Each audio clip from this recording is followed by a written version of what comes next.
정글 같은 아침 시사의 숲에서 오늘도 웃고 울고 즐기며 사는 자연인 김경래 씨. 그의 하루 일과는 KBS 1라디오 김경래의 최강 시사를 진행하는 것으로 시작합니다. 그런데 이게 무슨 소리죠?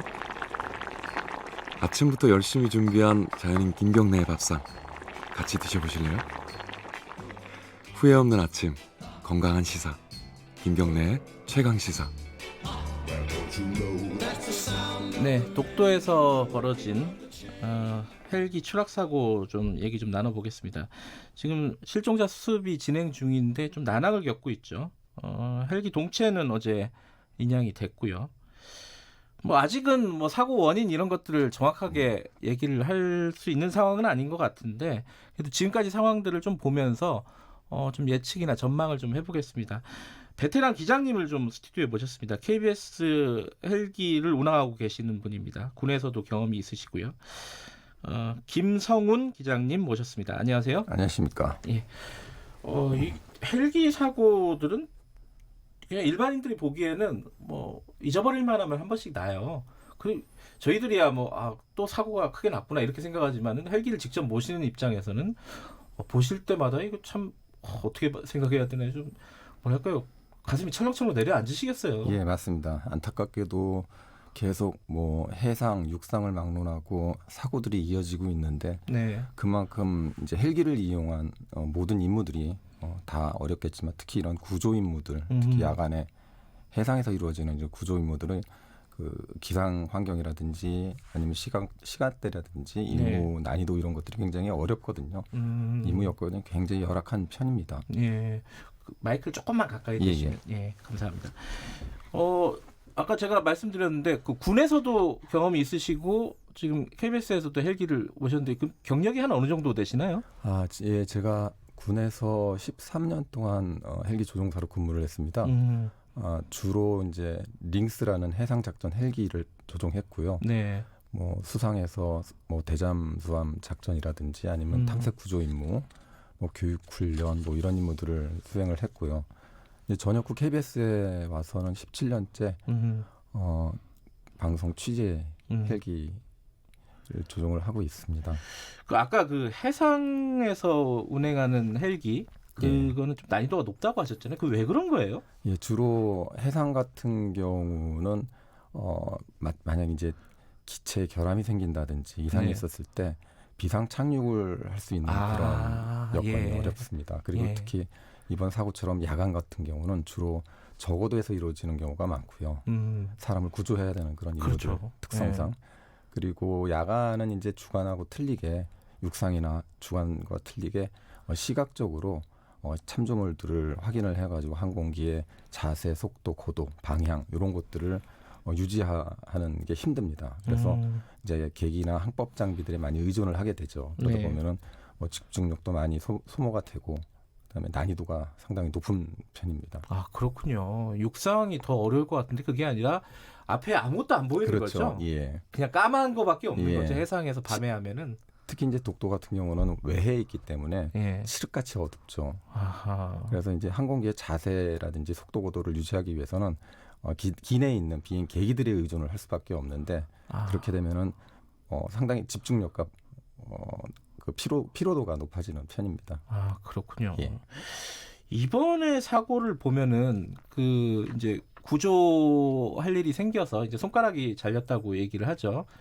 그래서 이제 대구에서 헬기가 밤에 출발을 해서 그 뭐랄까 부상자를 싣고 다시 돌아오는 과정이었지 않습니까? 맞습니다. 근데 조금 의아한 거는 왜 대구에서 거기까지 갔을까? 이건 어떻게 봐야 될까요? 원래 그 관할 지자체별로 소방 항공대가 있습니다. 그래서 울릉도 독도는 경북 그 소방 관할인 걸로 알고 있는데 마침 경북 소방에는 야간 비행을 할 수 있는 그 헬기가 준비가 미처 되지 않았던 걸로 이렇게 알려졌습니다.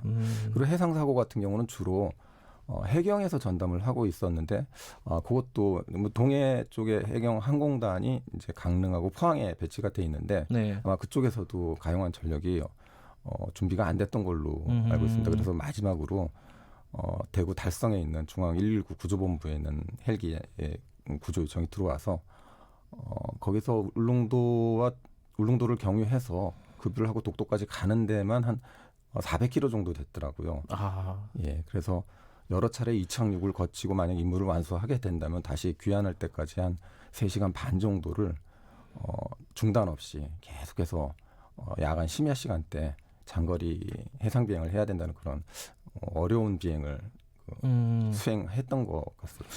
그러니까 대구에서 헬기가 울릉도를 거쳐서 독도로 가면은 그게 이제 한 200km 넘는다는 말씀이시잖아요. 400km 정도죠. 아, 그 편도가요? 예, 편도가. 편도가 400km다. 그러면 뭐 이미 한 2시간 정도 비행을 하는 그렇죠. 거잖아요. 예. 그러면은 이 집중력이라든가 체력이라든가 이런 것들이 많이 힘든 상황인 거는 맞는 모양이죠. 그럼 당연하죠. 아하. 주간과 틀리게 신체 그 생체 리듬상 네. 그 심야 시간대는 신체 기능이 많이 저하돼 있을 때죠. 피로도도 높아지고 그다음에 네. 집중력도 떨어질 수도 있고. 네. 근데 그 단일 승무원들이 네. 여러 차례 이제 제한제 공항이나 이런 넓은 비행장이 아닌 제한된 그 이착륙장을 여러 차례 이착륙을 포함한 네. 특히 야간 장거리 비행이 한 300km 편도가 그 정도 되는데 네. 굉장히 어려운 임무였을 거라고 짐작이 됩니다. 일단은 난이도가 굉장히 높은 비행이었다. 예. 요거는 이제 전제로 깔고 예. 또 계속 나오는 얘기가 이 헬기 자체가 이제 뭐 유로콥터 슈퍼푸마 예, 예. 아니 뭐 저희들한테는 좀 생소한 이름이긴 예. 한데 그런 기종이 좀 고장이나 이런 것들이 좀 있었다. 사전에 예전에 이제 다른 나라에서도요. 예, 예. 이 경고 같은 것들이 있었다. 이런 얘기도 나오고 있던데 전문가 입장에서 보시면 어떻습니까? 요거는 슈퍼푸마 계열 헬기들이 네. 이제 기어박스라는 그 부품과 관련한 결함으로 그 해외에서 여러 네. 차례 대형 인명사고가 발생한 적이 네, 있었습니다. 97년도에 노르웨이에서 추락을 해서 한 12명의 인명사고가 있었고요. 네. 2009년도에서도 영국에서도 추락하면서 그 16명의 사고가 그래요. 네. 인명사고가 있었습니다. 이때도 이제 회전 날개가 로타라고 하죠. 이게 분리가 돼서 떨어졌는데 날개를 로타라고 예, 하나요? 예, 이게 분리되는 사고로 추락을 했는데 음. 최근에 2016년도 노르웨이에서 지금 독도 사고 헬기와 동일 기종이 EC225라는 기종입니다. 예. 예, 이 슈퍼푸마의 하위 기종인가 보죠. 이게 슈퍼푸마의 이제 개량형 기종입니다. 그래요? 예. 기어박스 결함으로 그 이전 사고와 동일하게 기어박스 결함으로 네. 이 로타가 분리돼서 또 추락해서 13명이 사망하는 대형 사고가 있었죠. 예. 그 사전에 알고 이제 그런 부분에 대해서 우리는 개선 조치를 취했다. 이 헬기에 대해서는 당국은 그렇게 얘기를 하고 예, 있거든요. 맞습니다. 그러면 기체 결함이나 이런 걸로 보기는 지금으로서는 좀 어려운 상황이 아닌가라는 생각도 들고요. 예. 뭐 물론 모든 정확한 결과는 네. 사고 조사를 통해 가지고 밝혀지겠지만 네. 최근에 어저께 사고 기체 인양되는 걸 봤을 때는 네. 일단은 로타가 분리되지는 않은 것으로 보여집니다. 그래요? 예, 그래서 2016년도 노르웨이에서 발생한 사고하고 동일한 그런 결함은 아닐 것으로 아니었던 네. 것으로 저희가 추정을 할 수는 있겠습니다. 예. 그 사고 원인이 밝혀지려면은 뭐 보통 일반적으로는 뭐 블랙박스 뭐 이런 예. 것들이 수거돼야 된다. 그렇게 알고 있는데 그게 한 시일이 어느 정도나 걸릴까요? 일단 블랙박스가 가장 중요한 정보들을 그 저장을 하고 있습니다. 네. 근데 블랙박스와 기체가 안전하게 잘 그 인양이 되고 수거가 된다면은 네. 우리나라에 있는 국토부 예하의 항공사고 철도 사고조사위가 있습니다. 그래서 네. 이제 그 항공기 제작 회사랑 그 합동으로 해서 네. 각종 뭐 서류라든지 기타 정보들을 다 취합을 해가지고 네. 종합적으로 조사를 하게 되는데 시일은 좀 상당 기간 오래 걸리죠. 1년에서 2년 정도 걸리는 그래요? 걸로 알고 있습니다. 정확한 사고 정확한 원인은 사고 원인을 분석해야 되기 때문에 많은 인력과 시간이 소요가 되고 있습니다. 그냥 뭐 몇 주 만에 뚝딱뚝딱 나오는 게 아니군요. 그건 아니죠. 예. 예. 근데 지금 가장 아마 청취자분들도 그렇고 관계자들도 사고 원인은 이제 그 다음 문제고 지금 실종자 수색에 이제 관심이 많이 있을 겁니다. 그렇죠. 지금 실종자 두 구는 이제 수색을 했습니다. 그 수습을 했는데 혹시 이제 추락하는 과정에서 탈출했을 가능성, 그래가지고 생존했을 가능성, 이 부분이 좀 많이 궁금한데 어떻습니까? 실제로는 그게 가능한가요? 진짜 그 부분이 제일 안타까운 부분인데요. 네. 최근에 2011년도부터 해경에서도 이런 비슷한 해상 사고가 있습니다. 두 네. 건 있었습니다. 근데 그때도 아쉽게도 생존자가 없었고 탈출자가 없었는데 네.